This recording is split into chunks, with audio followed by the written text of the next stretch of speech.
নতুন পুকুরে দামি দামি কী মাছ ছাড়লাম, আর আগের দিন যে গোলপিস মাছের ডিম দিয়েছিল সেই ডিমগুলো কেমন অবস্থায় আছে, এই দুটো জিনিসই দেখাবো বন্ধুরা আজকের এই ভিডিওর মাধ্যমে।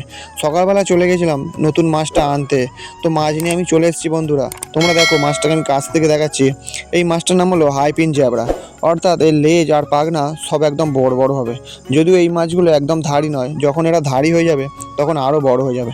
তো মাছটাকে তোমাদের আমি পরে ভালো করে দেখাবো, তার আগে আমি সাইকেলটা ভালো করে রেখে দিয়ে আসি। তারপরে এসে মাছের প্যাকেটটা নিয়ে প্রথমে আমার কাজ হবে পুকুরে জলে সিজন করতে দেওয়া। তার কারণ এইসব মাছ যেহেতু দামি, তাই এইসব মাছ সব চৌবাচ্চা অথবা অ্যাকোয়ারিয়ামে ওরা প্রোডাকশান করে, কিন্তু আমি মাছগুলো ছাড়বো পুকুরে। বন্ধুরা মাছটা সিজন করতে দিয়ে চলে এসেছি আমি আমার মাছের ফার্মে।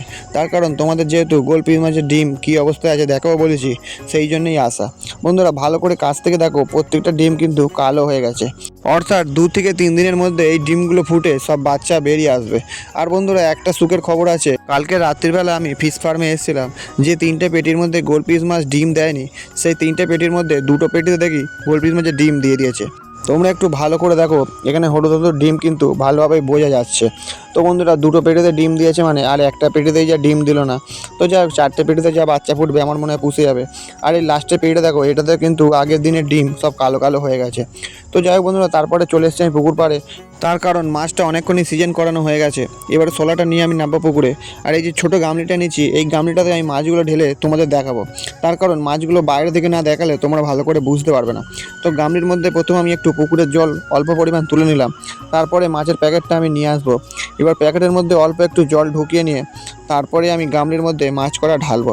তো বন্ধুরা প্যাকেটটা আমি আস্তে করে তুলে নিলাম, এবারে প্যাকেটের মুখটা খুলে নিয়ে তারপরে মাছগুলো নিয়ে গামলির মধ্যে ঢালবো। বন্ধুরা এখানে মোট 10খানা মাছ আছে, আর এই 10খানা মাছের দামই 500 টাকা, অর্থাৎ এই ছোটো ছোটো মাছ এক একটা পিস পড়লো 50 টাকা করে।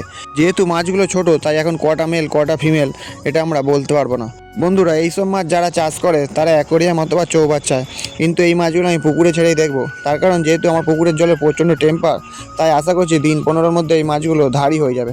তো একটা মাছ আমি ধরেছিলাম, তোমরা দেখতে পেলে লেজগুলো বেশ বড় বড়। তবে এই মাছগুলো দিন 15 আমার কাছে থাকলে তোমরা বুঝতে পারবে যে এই মাছগুলো কতটা বড় হয়ে যায়। তার কারণ এই পুকুরে মাছের এখন গ্রোথ খুব ভালো। তারপরে বন্ধুরা যে নেটে মাছগুলো রাখবো, নেটটা একটু ভালো করে জল নাড়া দিয়ে দিচ্ছি। তার কারণ আগামীকালে এই যে নেটে খেতে দিয়েছিলাম সেই খাবারগুলো সব ওপরে ভাসছে। আর যে নেটটাতে মাছগুলো ছাড়বো সেই নেটটাতে আছে ল্যাকটেল কালো বেলুন আর কিছু লিলি। তার মানে এই নেটে এই মাছগুলো ছাড়লে কোনো ভয় থাকবে না অন্য মাছে খেয়ে নেওয়ার। তো যাই হোক, তারপরে আস্তে আস্তে পুকুরের জল গামলিটার মধ্যে ঢুকিয়ে নিয়ে এবার এই মাছগুলো ছেড়ে দেবো। দেখো জল ঢোকাতে ঢোকাতে 2টো মাছ বেরিয়ে পড়লো, আবার ঢুকে পড়লো। তারপরে এক করে সব মাছগুলো ছেড়ে দিলাম। তো বন্ধুরা আজকের ভিডিও এই পর্যন্তই, আবার দেখা হচ্ছে আগামীকাল অন্য কোনো মাছের ভিডিও নিয়ে। আর আপনারা সবাই আশীর্বাদ করবেন এই 10টা মাছ যেন বেঁচে থাকে আর বড় হয়ে যেন এরা অনেক ডিম দেয়। তো বন্ধুরা ভিডিওটি ভালো লেগে থাকলে একটি লাইক করবেন আর চ্যানেলটিকে সাবস্ক্রাইব করে পাশে দাঁড়াবেন। ধন্যবাদ বন্ধুরা। আর যদি আপনাদের কিছু জানার থাকে তাহলে কমেন্টের মাধ্যমে জিজ্ঞেস করবেন, আমি তার উত্তর দিয়ে দেবো ভিডিওর মাধ্যমে।